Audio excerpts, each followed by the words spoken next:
Eh bien salut à toutes et à tous, bon je parle un peu fort parce que le micro est ici et je ne suis pas la vedette de cette vidéo, voilà, je vous ai dit dans la vidéo présentation de comment vaincre Dragon Link et Infernable Knight qu'il y allait avoir le deck profile de Infernable Knight et du coup après peut-être le deck profile de Dragon Link. On va commencer par Infernable Knight qui est donc l'un des meilleurs decks de la méta, ensuite il y aura des matchs comme je l'avais fait avec Invoqué et le Dino. Et voilà, bah écoute Max, je te laisse présenter ta liste. Il y a plusieurs variantes qui Il y a existent, beaucoup de variantes. évidemment. Là, on va présenter une variante, c'est pour ça qu'on va passer assez vite sur les ratios. Mais on va quand même expliquer après quand on présentera les combos, parce que c'est ça qui est le plus intéressant. Voilà, et bah je te laisse bosser, et moi je Allez. regarde. Ah, nickel. Déjà, je précise, c'est une decklist sans DDR et sans tool. Parce que j'aime pas l'engine. Voilà. 3 Renault. C'est une free space, ça permet de récupérer des équipements. C'est très fort. C'est la carte lorsque ça s'invoque avec Isolde, tu peux récupérer directement ton équipement en plus. Oui. Ah, je dis ça comme Tu ça, peux- moi. Tu peux faire ça, ouais. Ah ouais, ouais, Tu peux faire ça. 3 Olivier. Pareil, c'est une free space. C'est un tuner, très fort. Un Ogier, je pense qu'un Ogier suffit, ça permet d'envoyer Gearfried, de recycler un équipement, soit un monstre. 3 Gearfried, il y en a qui le jouent à 2, il y en a qui le jouent à 3, il y en a qui jouent à 1. Ah, tu le joues à 3 maintenant. Et ouais, j'en ai mis 3 parce que en fait la carte est super forte, c'est une free spé. Genre tu bannis un équipement, tu la spé. Ouais, bien sûr. Ça peut potentiellement être une brique de temps en temps, mais même si Isol se prend un Veiler ou un Infini, tu peux quand même faire le cost, envoyer Phoenix Blade et ce sera une free spé. Donc Ah ouais, vraiment très fort, une negate en plus. Ouais, c'est un negate et un extender. Quoi. C'est ça, ouais, voilà. Le meilleur starter du deck, donc 3 connecteurs, un no space. Quand tu startes avec ça, t'es le plus heureux du monde, vraiment. Ah, c'est ce qui fait qu'après tu regardes la main adverse et après tu peux jouer en mode, en mode YOLO quoi. C'est ça. Ouais, c'est assez puissant. 3 Flint Lady, pareil, c'est une spé. C'est une spé gratuite quand tu contrôles un guerrier. Son deuxième effet peut être intéressant de temps en temps, mais c'est très rare avec Olivier.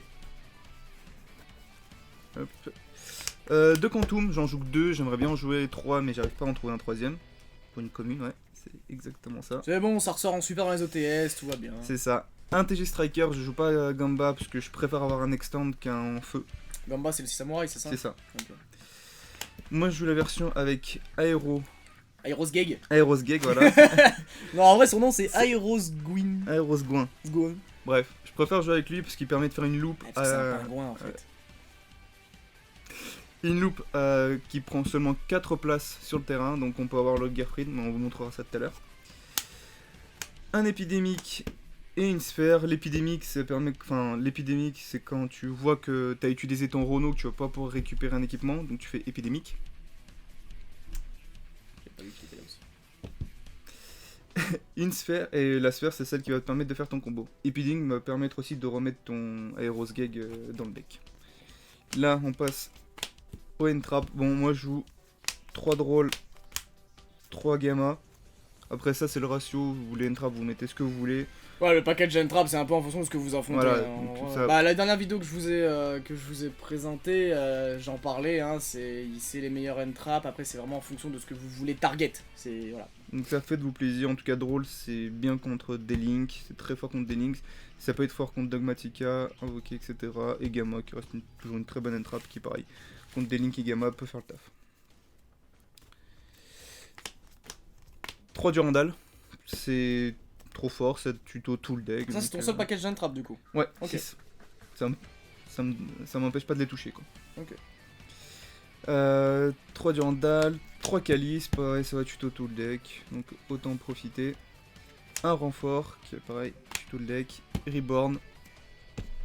Si tu prends un truc sur Isol, tu prends un gamma sur Isol, ça permet de repartir. Ou c'est un free extend. C'est ce qui rend des mains plus Voilà, fortes que ce qu'elles ne le sont vraiment. déjà. Moi, quand j'ai Reborn aussi, des fois, c'est. Ça permet de bypass des entraps. Ouais, c'est sûr. vraiment bien.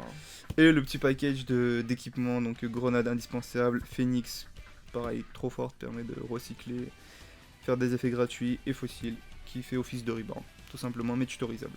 Ouais. Donc ça, c'est pour le main deck. Pour l'extra.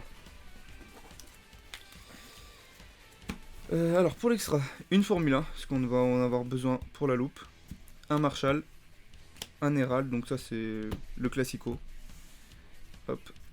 Un Roland, très important, qui permet du coup de tuto un guerrier, faire peux avec Charles de détruire en effet rapide. Borel classique. Charles qui fait tout le deck, hein, qui permet de voir la main, détruire, etc. This is the best. Recycler ses équipements. Alors moi je joue un VFD, c'est très très rare que je le sorte. C'est très très rare, j'avais une place, je savais pas trop quoi mettre. Après, les nobles VFD... J'ai noble VFD. Je le mets en fait quand j'open connecteur et que j'ai un accès assez facile à quand tu Gerfried. regardes la main adverse aussi et que tu dis, bon bah VFD il est mort. Donc, Parce que ce deck là permet pas de faire VFD Charles. Non, ce deck là ne permet pas de faire VFD Charles. Mais du coup, si tu open connector, tu connais déjà la main adverse, tu peux enlever ton Charles et faire VFD. Link Cross, classique. Bientôt tu pars, espèce de con! En vrai, j'aimerais bien. Je suis un petit peu emballé. Deux Isolde, je pense que c'est très bien. Si tu l'as raté une fois, tu peux en faire une deuxième. Ouais, je pense que c'est important. Deux Crystron, il y en a qui le jouent à 1. Moi, j'aime bien 2. C'est au cas où l'adversaire permet de remonter, il va utiliser beaucoup de ressources. Derrière, ça paraît improbable comme ça. Ça paraît improbable, mais après, c'est un choix. C'est déjà arrivé que le deuxième me sert. Le deuxième, tu fais Crystron, t'invoques et tu vas pouvoir faire un free access Talker. Talker? Oui, c'est Talker, ouais. Un free Talker et donc gagner derrière. Moi je joue un 6 frame, un lambda, ça c'est parce que j'ai une particularité dans le side, je joue des Uka avec la statue light, donc il me faut ça pour recycler la statue light et partir en loop derrière. Et en plus vu que je joue gamin en intrap, bah ça synergise bien. Le Auradon, j'ai oublié le nom, le Auradon qui est classique. Qui crée les tokens et qui invoque le héros pingouin là. C'est ça, le bavard, et ça fait 15 cartes. Et ça fait 15 cartes. Après, en termes de side, est-ce que tu veux quand même montrer... Bah, je peux montrer mon side. J'avais fait une vidéo sur les cartes de side, et de toute façon, c'est vraiment comme je vous dis à chaque fois, en fonction de ce que vous affrontez. Mais vas-y, pour ton side, de toute façon... Je pense que c'est pas le side le plus opti, mais c'est le side pour le DC. Prenez-le pas en tant que side en tant que tel, mais en tant qu'idée potentielle à mettre contre certains decks. Ça, typiquement, on va contre Dino, j'imagine. 3 lancers contre Dino, ouais, ou des Grain Maju, on sait jamais, peut-être. Mais qui joue Grain Maju, monsieur? Shifter. Shifter Crow. Donc 3 lancers 3 OK avec la statue light, c'est pour jouer contre Noble. Ouais, les mirrors, hein. Tu arrives à résoudre OK, invoquer statue light, t'as quasi... En fait, t'as game, je pense, vraiment. Il pourra pas jouer, sous light. Il pourra pas jouer sous light. Ouais, moi j'y arrive pas, donc après si les autres y arrivent. Bah, le seul out potentiel c'est genre vas-y TTT, je vole la statue, je pars en ligne 2. Ouais, mais il faut un link de light. Bah, le lambda justement. Oui, mais après voilà, faut jouer TTT. Ouais, faut jouer TTT. Un plumeau. Bah, plumeau. Hein. Plumeau, hein. C'est pour le deck macro, hein. Ouais, c'est ça. 3 prisons. J'aime bien prison parce que c'est un going first, j'en ai pas beaucoup dans le side comme vous allez le voir. Ouais, c'est quand tu pars first. Ouais. Quand tu sais que tu pars first, vu que quand t'as perdu une partie et que tu vas que certaines entraps, peut-être des drôles ou ton package gamma si t'en as plus besoin, des trucs comme ça. Ça c'est comme vous voulez, vous pouvez mettre des jugements, des prisons. Moi j'aime bien prison, ça fait. Prison ça touche pas mal de gens quoi. Ouais, voilà, ça fait vraiment mal. Ça va toucher Invoqué, ça va toucher Dino, ça va toucher D-Link, ça touche vraiment quasiment toute la méta. Donc. 3 Infinite. Parce que j'avais rien d'autre à mettre, j'avais pas d'idée. Après, en général, ouais, c'est surtout pour compléter ton package entrap quand tu vas partir second aussi. En fait, avec ça et Uka, tu passes à 12 et tu te dis que ton going second il est énervé quoi. Ouais, c'est ça. Mais bon. De toute façon, dans le side, ce qu'il faut en général vous dire, c'est que lorsque vous partez. Bah, par exemple, dans ce deck là, t'as un deck first. Ouais, le Red Reboot. Le Red Reboot. Quand tu pars first, ton side il va soit être en. Parce qu'en fait, toi t'as que 6 packages d'entrap dans ton main. Donc ton side il est intéressant d'avoir beaucoup plus d'entraps qu'en derrière pour vraiment renforcer le going second. Et en first, bah, de toute façon ton first il est déjà énervé à la mort. Donc t'as juste prison toi que tu rajoutes toi finalement. Donc, quand tu vois, j'ai full entrap quand ouais. side. Après voilà, comme on vous a dit au début, ne prenez pas ce side comme étant le side de noble. C'est vraiment en fonction de ce que vous affrontez. Et nous en général, bah, on fait un side en fonction des gens de notre DC. Donc voilà, c'est aussi pour vraiment, ça. Je pense que c'est pas le side le plus opti. Ouais. Bon, on va présenter vite fait les combos du coup. Allez, vas-y. Ok, donc du coup on va vous expliquer la combo. Donc bah la combo classique quand tu open avec Connector qui est le meilleur starter. Sachant que le but du start du deck c'est de invoquer Isolde. C'est ça, voilà. C'est obligatoire. Donc, voilà, je te laisse faire. Moi je regarde. Ah, je suis spectateur. On open connecteur est fait. Dauphin, donc là en fait c'est connecteur l'exemple, mais tant que vous avez 2 guerriers que vous pouvez faire Isolde, c'est pareil. Isolde, alors là vous pouvez choisir de faire le premier effet ou non. Ça Généralement, peut être dangereux de faire le premier effet. ça en peut être fait, très ouais. dangereux de faire le premier effet. Sachant que le premier effet, tu vas chercher un guerrier, mais tu pourras pas le jouer. C'est ça. En fait, le premier effet, s'il y a beaucoup de rôles dans la méta, c'est dangereux parce que du coup, ça peut casser votre loop. Si vous prenez un gamma ou un ogre, ça peut vraiment vous mettre dans la sauce. Donc, le premier effet, si vous connaissez pas le deck de l'adversaire, moi je vous conseille de pas trop le faire, pas tenter le diable. Après, en fonction de votre main, vous faites comme vous voulez. Donc, on va faire son deuxième effet. C'est ici. On va envoyer 2 pour invoquer le TG. On va la craquer pour invoquer Link Cross, effet de Link Cross, double token. À partir d'ici, on va faire Alkifibrax. Alkifibrax est fait. On va aller invoquer. Alors je t'interromps juste, est-ce que t'as moyen par exemple de passer par Herald avant pour pas te prendre un Nibiru à ce moment là de la loupe? Tu peux faire Herald, mais Mais il faut que t'aies des extends en main, non? tu peux faire Herald, il faut que tu aies des extends en main. Et je crois que, après ce que j'ai essayé, tu n'auras pas forcément ton Boral. En fait, ça dépend beaucoup de ta main. Ok. De Ça dépend beaucoup de ta main. toute façon, le principe pour pas se prendre Nibiru en général dans ce deck, c'est d'arriver à faire lui, à faire Garfried avant de toute façon. Ouais. Bon là c'est la loupe classique. Là, c'est vraiment sans rien. Tu joues autour de aucune trappe. Mais tu peux mettre un Herald, mais faut avoir une bonne main derrière, quoi. Donc là, hop.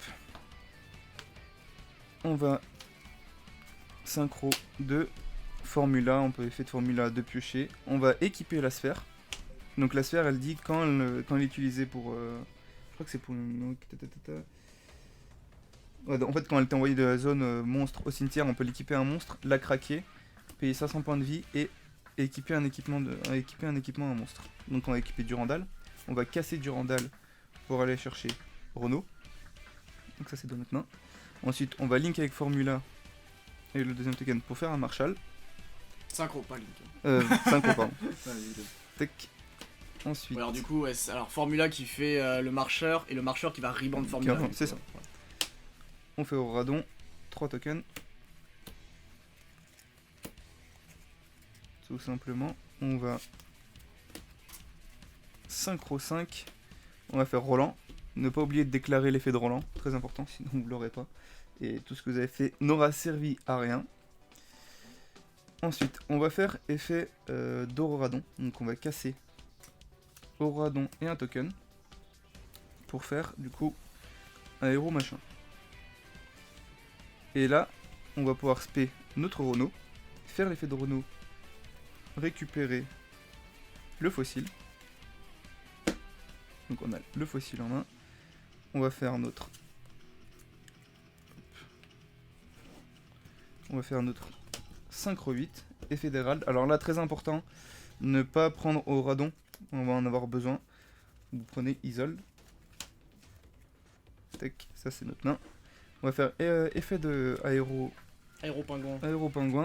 On va bannir au radon pour créer un token. Donc on a notre token. Et en fait, le héros pingouin, en fait, il va gagner les niveaux des tokens bêtes fantômes sur le terrain. Donc là, c'est un niveau 3 lui. C'est un niveau 3, en fait, donc lui il passe niveau 6 en fait. C'est ça. Ouais. Donc ça c'est un niveau 6. Pour faire notre 9, on a besoin d'un 3 en reborn Marshall. Hop, il est banni avec fossile. Ça va au cimetière. On a notre Charles. Et ensuite, avec ça et ça, on a notre Herald. Et ensuite, en fin de tour, on va pouvoir résoudre Roland, envoyer grenade, équiper grenade à Charles. C'est pas ici. Équiper grenade à Charles, péter la grenade, regarder la main de l'adversaire et virer une carte. Comme je l'avais expliqué la dernière fois dans la vidéo, tu finis sur Herald, Charles et Borel. Et t'as pété une carte en main, donc tu connais la main donc surtout. Le board est assez conséquent. Après, dans l'idée, vous avez bien vu qu'au début, ça se prenait quand même des entraps style Nibiru, Gamma, tout ça. Je prends quasi. Et donc, en général, dans le deck, c'est pour ça que t'en joues 3, t'essaies d'avoir Gerfried sur le board. C'est ça. Voilà, tout simplement. Et surtout que là, c'est vrai que j'ai fait un peu brouillon, mais cette loupe là, tout ce que j'ai fait là est réalisable avec un Gerfried sur le terrain, sur le côté. C'est quoi qui va changer à un moment ? Le seul truc qui va changer à un moment, c'est que du coup, on va faire le Borel, on va le faire ici. On va le faire en zone extra. Ouais, pour avoir de la place. Voilà, okay. pour juste avoir un slot. Mais on peut faire En toute gros, cette soupe là avec. tu finis sur avec ce ça. board en C'est ça. maxi board. Quoi. Voilà. Ok. Bon, 3 negate, une description. Ouais, donc voilà, c'est vraiment. C'est solide, hein, c'est solide. hein, de C'est toute quasi façon, remontable. c'est- Sachant qu'en fait, le truc, c'est que tu connais la main de l'adversaire. Et sachant tu que t'as connais- aussi. Alors, faut aussi le dire, hein, mais en fait, là, les gens, peut-être qu'il y a 3 negates, mais pas que en fait. T'as 3 negates, t'as pété une carte en main, et en plus de ça, il y a Roland. t'as un effet rapide de destruction en fait. Mm. Parce qu'en fait, avec lui et Charles, t'as une carte de destruction en effet rapide. En fait. Ouais. T'as un petit conquistador en effet rapide là. Surtout, là, je l'ai pas précisé pour la loupe, mais Roland en fin de tour, quand on a envoyé Smoke Grenade, te permet d'aller tuto aussi un guerrier.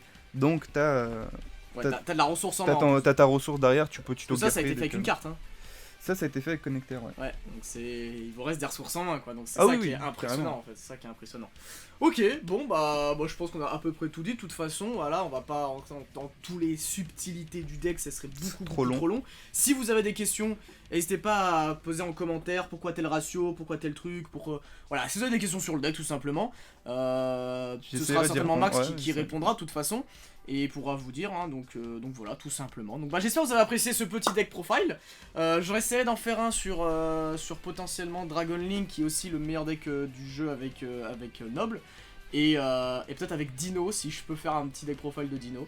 Bref, voilà, donc j'espère que ça vous a plu. Et on se retrouvera dans une prochaine vidéo où normalement ce sera un match Noble contre un deck. Voilà, je vais vous présenter un match quand on affronte Noble, tout simplement. Bref. Sur ce, bah écoute, merci Max pour le deck profile, Bah, de rien, et bah. bah écoutez les gars, portez-vous bien, et à la prochaine, ciao. Ciao.